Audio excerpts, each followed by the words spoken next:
Constantly checking your phone, waiting for messages, asking yourself, what did I do wrong? Did I say something wrong? Or stalking their socials are all signs of anxious attachment style. And this was me not very long ago. And I was at a point where my friends would actually hire me instead of a detective to conduct an investigation. So if I can overcome it, anybody can do it. And I'm here to help you do exactly that.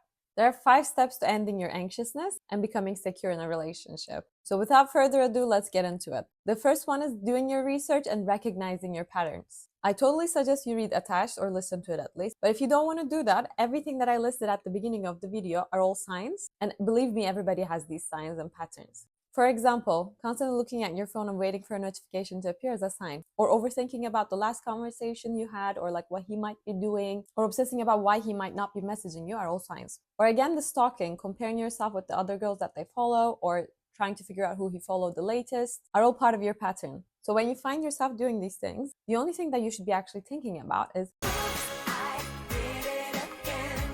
so do not make it hard on yourself. Just think that like, okay, I'm doing this again and I need to stop. Because believe me, awareness brings so much to the table.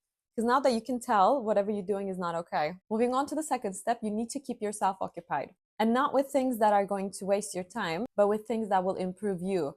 You can read, you can listen to podcasts, you can just go to the gym, you can go out there and socialize with your friends, have fun, and stop thinking about what he's doing. Because when you keep yourself occupied, you're going to think less about them. I know it sometimes can be hard, especially that you're curious, you want to get a message, and then like your eyes are again going to the phone. But whenever you do that, you're going to think to yourself, okay, no, I'm going to be present in the moment. I'm going to do this gym session. I'm going to actually listen to my friends. They might actually have something important to say to me, or that this podcast is actually teaching me so much that he's probably ever going to teach me. So I need to focus on this at the moment. The third step is to be in abundance mindset. So you need to realize that before he got into your life, you already had a life. You weren't stressing about what he was doing. So why should you start doing it now? You were doing just fine before him. And at the moment, he's only bringing anxiousness to the table. So you need to realize that he's actually not bringing anything good into your life. You also need to remind yourself that there are other people out there. So there's plenty of fish in the sea. He's not the first one. He's not the last one. It's okay. Until he starts showing you that he deserves to be the last fish in the sea, you don't need to worry about him. The fourth one is do not text and call. It is not to say that like you can't text them at all, but if they haven't replied to your text, just don't call them, don't text them anymore.